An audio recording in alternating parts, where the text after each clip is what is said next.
With a high standard of living, balanced lifestyle alongside a strong economy and with beautiful beaches and amazing landscapes, Australia is one of the top countries in people's mind when it comes to migration by applying through a permanent residency. So welcome back to my channel, guys. In today's video, I am going to talk to you about the benefits of having a permanent residency. And before we begin, I request you guys, as always, to subscribe to my channel and press the bell icon as well so that you don't miss any videos in the future. So let's get started.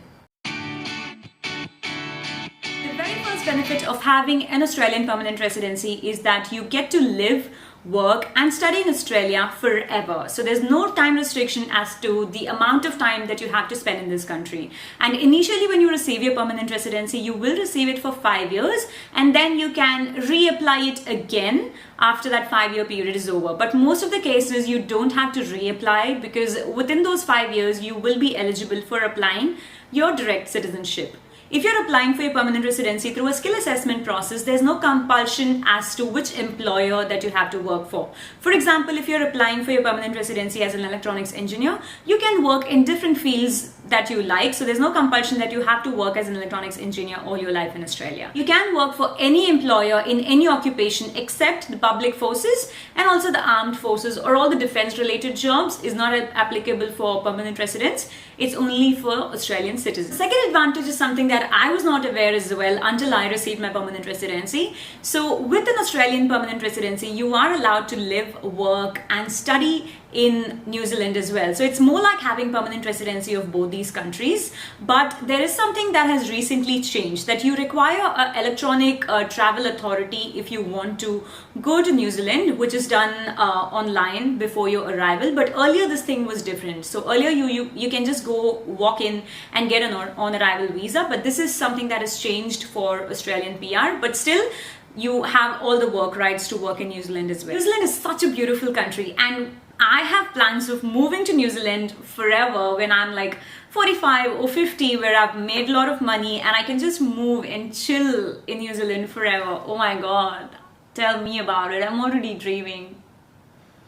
Anyways, let's get back to reality. Third advantage is that if you have an Australian permanent residency, you will be eligible for free healthcare services. So there's something called a Medicare card, which is more like a government funded health insurance through which you will be eligible to get free of cost treatments throughout all the hospitals but the government hospitals in Australia.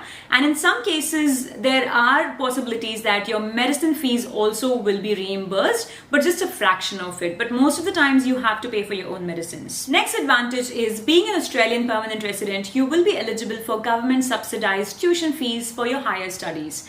So because you're an Australian PR, you will be considered as a domestic student, just like how the Australian citizens are considered. And if you compare, go to any university's website, you can see that the international student fees is higher than the domestic student fees. So if you want to ever proceed for your higher studies or anything that you want to study, you will receive some benefits in terms of fees saving as well if you are a permanent resident. There's another thing as well, which is called the fee help, which is available to all the domestic students. So say you want to go for your higher studies, the government will give you a loan, like the government will pay all the fees on behalf of you, but you can study without paying any fees for that amount of time of your duration of your course. And once you complete your course and you start working, there will be a part of your salary which the government will automatically debit from your salary each month, or depends on the frequency that you are getting paid. So that way it's more like an education loan. It's just that you don't have to pay anything immediately when you want to study.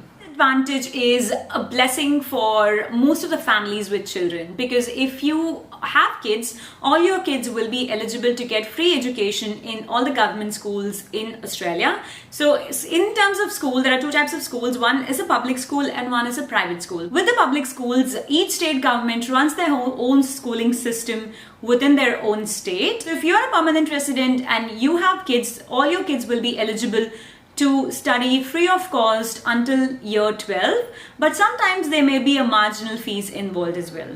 Next advantage is freedom to travel. So if you are a permanent resident, for that 5 years of time, you will be eligible to come in and out of Australia anytime that you liked, and to enter Australia you do not need a visa. But yes, once your permanent residency expires, you can travel out of Australia, but to enter back in Australia, you have to apply for a return resident visa before your trip. The next advantage is that you will be eligible for social security allowances. And what I mean by social security allowance is that the government will help you out financially if you are suffering from a disease, a very serious disease, God forbid if there's a disability, or if you're unemployed as well. The government will pay you some funds so that you can take care of your living expenses until you find yourself a job. And in terms of allowances, I'm not really sure how much it is, but from what I've read on the internet, I believe it's $500 a fortnight per person. But to be eligible for social security benefits, you have to be a permanent resident for at least 2 years. Next advantage is that you will be eligible to apply for an Australian passport. An Australian passport is one of the strongest passports in the world, and you will be eligible to apply this once you have your citizenship application done. And to be eligible for citizenship, you have to be in Australia for a total period of 4 years, out of which 2 years you have to be living in Australia as a permanent resident. So that's all for today's video, guys. I hope I've covered all the benefits, and if there's anything that I've missed, please let me know in the comment section below. I'll see you again very soon with another video. Please don't forget to subscribe, like, comment, share, and do all that stuff and support me. I have to hit 5,000 subscribers by end of Jan. I'm trying. Let's see. Please help me make it possible. Okay, bye.